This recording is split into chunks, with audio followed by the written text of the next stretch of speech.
Hello. Hello there, Miss Flack. How are you? I'm fine. How are you, Glossy? I'm very well, thank you. Do you mind if I call you Roberta? No, not at all. Oh, well, that's absolutely wonderful. And I hear the weather's kind of nice there in New York today? Well, it's different. It's nice, but it's breezy, very breezy, and it was yesterday and the day before as well. So I don't know what kind of weather we're having. Yeah, well, you've had quite a lot of snow in the early part of the year. Yes, unexpectedly, yes. Absolutely. I've been hearing all about it, actually. So that's, well, hopefully that's cleared now and things are back to normal, so to speak. Yes, sort of, kind of. Wonderful. That's absolutely great. Do you mind if I start asking you a few questions, Roberta? Is that okay? Oh, please ask. Wonderful. I wondered, how did it all start with you and music? What were your sort of earliest musical memories? I started playing the piano in Sunday school, and I think maybe more or less because my mom was the church organist, and I was the baby at the time, or very, very close to being the baby, and I was around my mom, and so wherever she was, there I was as well, and I started playing the keyboard because that's what she was doing. Wonderful. That's absolutely great. And that started in church, you say? Yes, in its local church I was attending, and I was about 6 or 7 years old, I think, when I realized I was actually playing the keyboard. That's absolutely lovely. How wonderful is that? And what were your sort of early musical memories regarding sort of the artists that you were listening to in younger years before you sort of broke out as a professional performer? Well, at that age, 6, 7, 8, 9, I really wasn't listening, not noticeably listening to anyone, but I was hearing a lot of performers, because in the community where I lived, which was all black and very, very much segregated from the other part of Arlington, Virginia, which was North Arlington. I lived in South Arlington. Yes.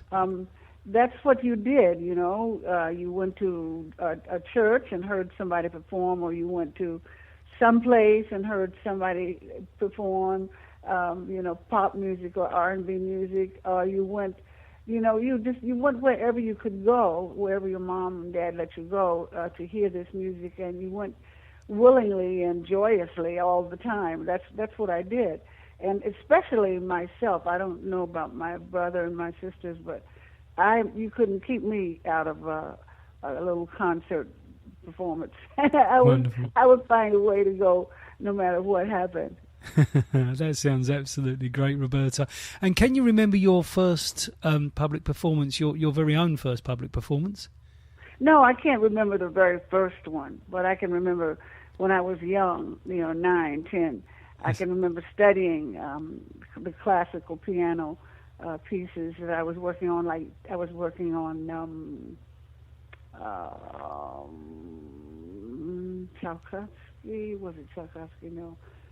Okay, I can't remember right now. But I was working on something very, very, very, very hard, and worked on it for a long time until I got it, because I was very young, and I worked and worked and worked. And I remember that after I had practiced for, it seems like to me, forever, maybe in a year or a year and a half or something like that, almost 2 years, I had a chance to compete in a Girl Scout contest that was desegregated. It was for white and black Girl Scouts, and it was such an honor for me to not win, but I think I placed something like second or something like that. Fantastic. That's absolutely brilliant. And can you remember the first sort of commercial music that you listened to and what that meant to you? I'm sorry, I didn't understand you. The first what? Sorry, the first sort of commercial music that you listened to, sort of recording-wise. We listened to commercial music all the time because there was only one,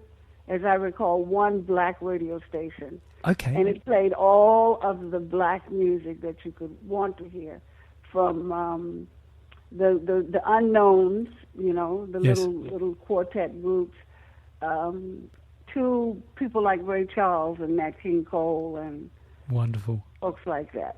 And so, I in particular was a great listener. I was a great listener, and I can remember, fighting with somebody in my family, a brother or sisters, to let me listen to what I wanted to listen to. And it was every day. I mean, you came home from school, you turned the radio on. You didn't turn the TV on, you turned the radio on. That's absolutely wonderful. How lovely. Thank you very much for sharing that with us, Roberta. And I was going to ask you, so how did your career take off? How did you sort of make the break from being somebody who plays the keyboard to being Roberta Flack as we know you? Well, I taught school, and I finished school early when I was very, very young, 15 years, as a matter of fact. Went to university on a scholarship and started teaching right after that. And I had many incidents in my growth as a musician and as a young person where the teacher would say, Roberta, take over. She had to go out of the room for a moment or whatever. I had a lot of those opportunities, and so I was not scared or embarrassed or hesitant at all. All you had to do was say, Roberta, play, and I played. Wonderful. And I could play just about anything. I mean, even if I didn't know the song, if you sang it long enough and well enough, I could usually follow, to the extent that I could, figure it out. So that's really how I got involved with making it happen. So so that's how the experience came, with performing, is that I just had that opportunity. The teachers gave it to me, and I took it. Wonderful. That's absolutely great. And then performing such greats as Don't Make Me Wait Too Long and Back Together Again and so on. Can you tell us a little bit more about that and about, sort of that now sessions? you're really shooting forward, because in between my teaching, yes, my time as a teacher, period, I also got a job playing in a club that featured Italian opera arias. Wonderful. And it was a great experience. My first piano teacher gave me the opportunity to do that because I could sight read very well. I loved and still love to sight read. I don't do it as well as I used to, but I used to be able to sight read anything, and it was such a challenge to accept. When somebody said, "Can you play this?" and I say, "Yeah." I never saw the piece of music at all, and I could just put it up there and figure it out and read it and make it work. Wonderful. And so I worked in this opera restaurant in Georgetown, Washington, D.C., which was a very privileged kind of experience for me, for anybody, but especially for a young person. And I had a chance to play all of these difficult songs that I had never, ever heard before. Wonderful. And when I got ready to leave the club, the opera club, one of the guys who was a maitre d' said, Roberta, I'm going to be working over on Capitol Hill. And he said, I'll be there on Sundays for brunch, from 2 to 6. You should come and play. I said, oh, I can't do that. But anyway, I tried. Make story short, I tried out, and they said yes, and so I started working there. And then Sundays became a real big thing for me. After church, I would go straight to Mr. Henry's, which was the name of the club that I was now playing, and I would play blues and Wonderful. Pop music and R&B and get together with people who wanted to sing songs that I didn't know that well, but I could figure out. It was a wonderful experience, great learning opportunity. Wonderful. And that really is a talent to be able to sight read quite like that. Was that something that you developed very young, Roberta? Say that again. I'm sorry, I didn't understand the first part. No, just saying to be able to sight read music quite like that. Oh, yes, that. I did learn to do that very early. I did.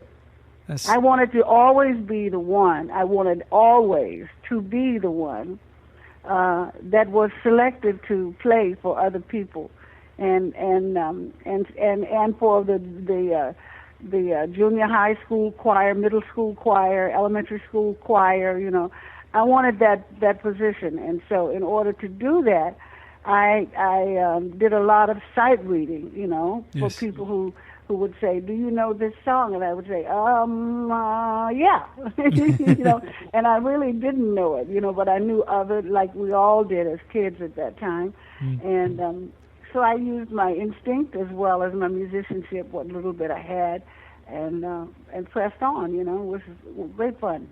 That's absolutely lovely. Thank you very much.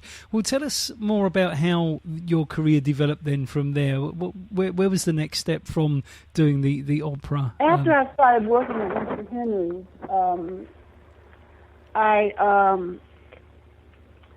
I gathered quite an audience. I had a lot of congressmen who would come by on Sundays, and Yes.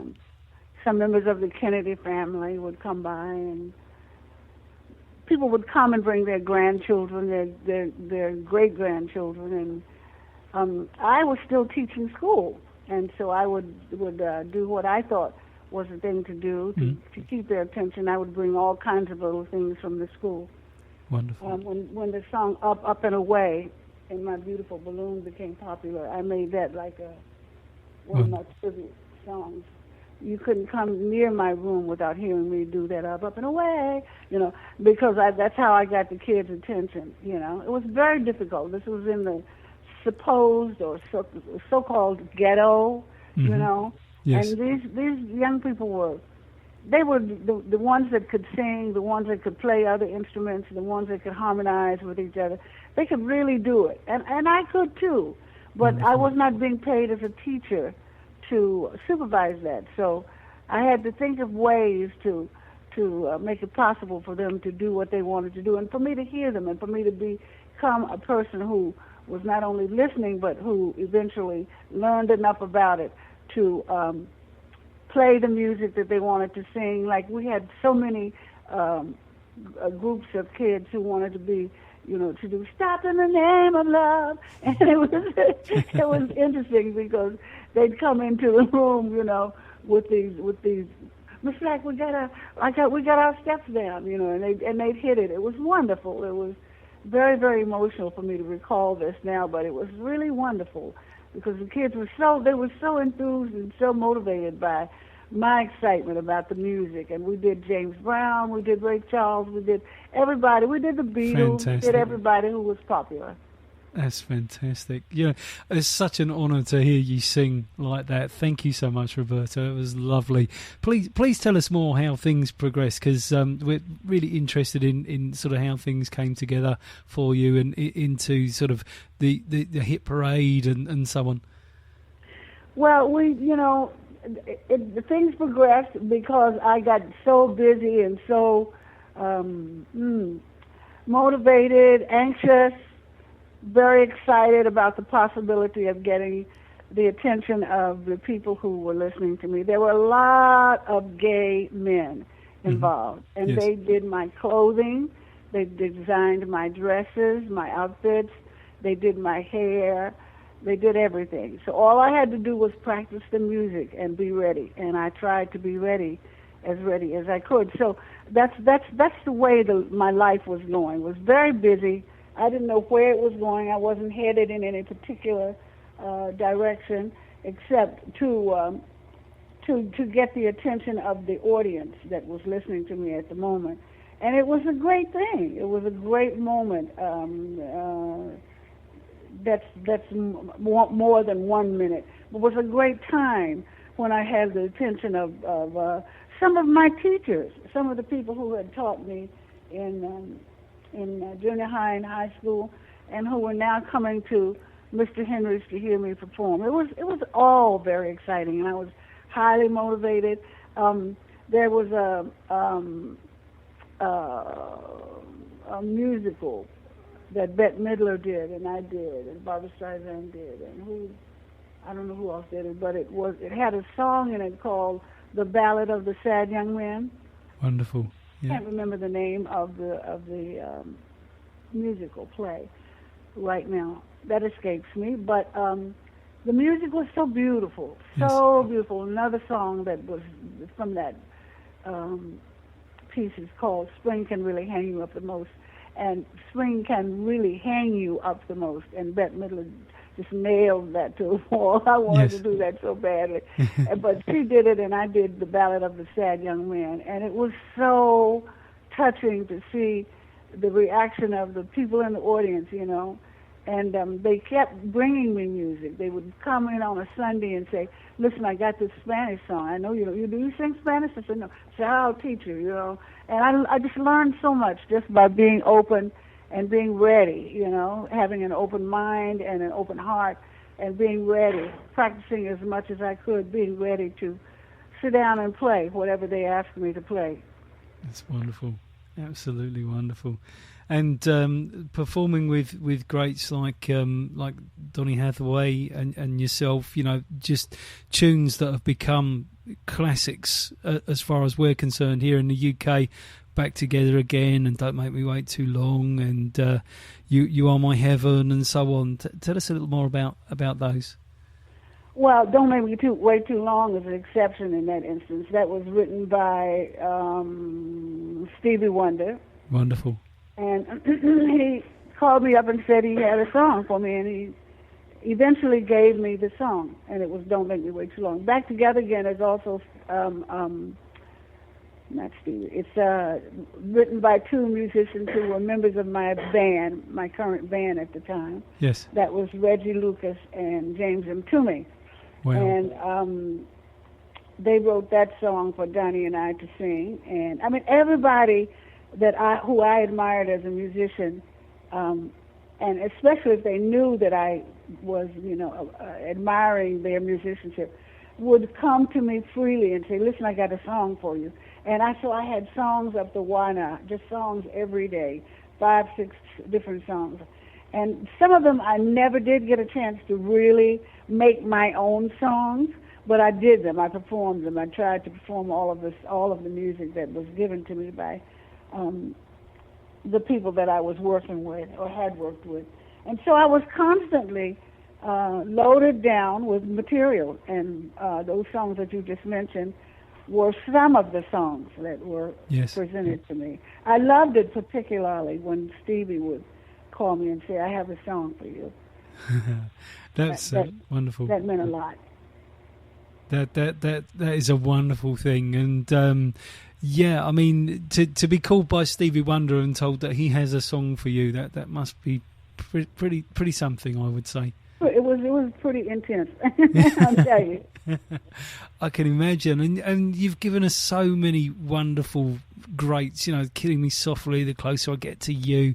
You know, just tunes that today get played quite a lot. You know, they're still played an awful lot, and it's wonderful, and it's testament to the timelessness of the music of that era. Don't you think?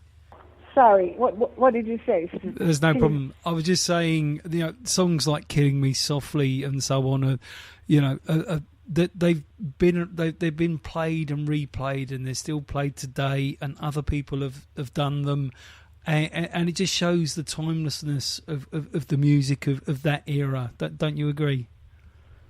I do. I mean, I think the songs that were that I had a chance to record earlier, like Killing Me Softly and some of the others, even the ones that were not written. Killing Me Softly was certainly not written for me. A lot of songs that I recorded were not written for me or written because somebody was moved by my love for music or our mutual love for music. But I did make a lot of friends who wrote songs, and they if they didn't pass them on to me, then I heard them and I said, I'd like to do that. And they said, okay. That's wonderful. You know, and I'd say, I'd like to sing that song. And they say, all right. You know, and the next thing I knew, I was in the studio recording it. And that's the way it really, honestly, and truly happened in a lot of instances. Wow. Those songs have stood the test of time. Definitely. And that's all I can say. When people say, how do you like it when so-and-so records? I have no opposition to anybody recording anything that I have recorded, because most of what I have recorded that has done well by my fans, in terms of their purchasing it or listening to it or whatever, you know, it's because they like it. It's not because they got a deal. It's because they like the music and they decided to have a copy that belonged to them that they could hold close to their heart and play for themselves as well as for other people that they wanted to hear it. So that's the way I got to Closer I Get to You. That's from James M. Toomey and Reggie Lucas, and they were members of my band at the moment that they wrote that one and Back Together Again. It was just a wonderful ride. The whole thing has been and remains a wonderful ride. I'm constantly getting ideas from people that I know, musicians that I know, about songs that I should consider doing. Yes. And it's just wonderful. I mean, I'm thinking while I'm talking to you, my mind is doing like a double thing. I got one side, or half of one side anyway, thinking about a song, and I'm thinking, why can't I remember this song? I won't call the name of this song. But there's so many songs Wonderful. that I really, really genuinely love that were not written for me, that were not written about me, were not written because of me, but were written because the people who composed them wanted to have a chance to do that, to compose the music, and somehow I was able to get my hands on it. That's wonderful. Absolutely lovely. I have a few more questions for you, but I'm conscious of time, and I was okay. Yes, I want to finish by 11:30, and we have 7 minutes. Okay, thank you very much. That's very kind of you. So what are you working on currently? What currently are you doing this year? Well, I did an album of Beatles songs last year, and very nice. The album didn't do too much. It didn't get too active. And it wasn't because I didn't like it. It certainly wasn't because a lot of my fans didn't like it. I think it had a lot to do with the fact that the Beatles were celebrating their 50th year. Yes. And I didn't think of that, and neither apparently did Sony, who recorded it for me. But I love the album. I love the arrangements of the songs that I did for that album. I loved that music because at the same time I was singing First Time Ever I Saw Your Face, I was also doing Something in the Way He Moves, Yes, from yeah. George Harrison, or Yes. any of the other things that the Beatles were responsible for at that time. I've come together. All those songs Great were tunes. part Yeah. of my growth as a performer, and I would stick as many of them as I could, get under my fingers and learn Yes. on the show that I was doing, wherever it was that I was performing. Sounds absolutely great. Do you have any major events coming up, Roberta, at all? Major events? Anything Yes. more major than coming to O2 Arena? No. Well, I And- did kind of know about that. I just wanted you to say it. Yes, and seeing all of my fans in England, very excited about that. The last time I was there, it was really wonderful. Had a great time, and looking forward to a repeat performance of that. That sounds absolutely great. Can you let us into some of the secrets of what you're going to be performing, if that's not too much to ask? Well, I'll be performing a lot of old songs. When I Wonderful. say old songs, I mean songs from my catalog. I have new songs. I have an album. I have a group that I organized with some of the members of a band of musicians that were working with me at one time. The group is called the Real Artist Symposium. Wonderful. And I don't know, it was just an idea to get together these incredible musical minds and see what could come out of it. And we came up with a lot of wonderful songs, some of which I will be doing for the performance. And I can't tell you which ones because I haven't decided, but I am in the process of rehearsing and, Wonderful. making my mind up as far as that's concerned, deciding which ones not to do, because I have so many songs that I can do, that I'd like to do, but I can't because I won't be on stage long enough. Oh, well, that's always a problem when there's so many songs to choose from. It's stage time, of course. as we're in the last couple of minutes, Roberta, if there's anything you'd like to say to your fans and listeners here on Sound Fusion Radio, that's the UK and worldwide, please feel free to do so right now. Well, I just would like to say to all of my fans in the UK, very, very happy to see you again. Get a chance, if you can, to come up and say hello to me. I love speaking to people who love my music and who want to talk about it and get a signature or something. I'm available for all of that. So if you see me in the audience, if you see me on the stage, if you see me walking from the audience to the stage, grab me and let's make friends, okay? That sounds absolutely wonderful. We will certainly be there at the O2. Seriously looking forward to that, Roberta. Wouldn't miss all right, it for the world. I'm going to be looking forward to meeting you, too. Wonderful. That's absolutely great. Well, I just want to say a massive thank you from myself and Sound Fusion Radio for the time that you've shared with us today.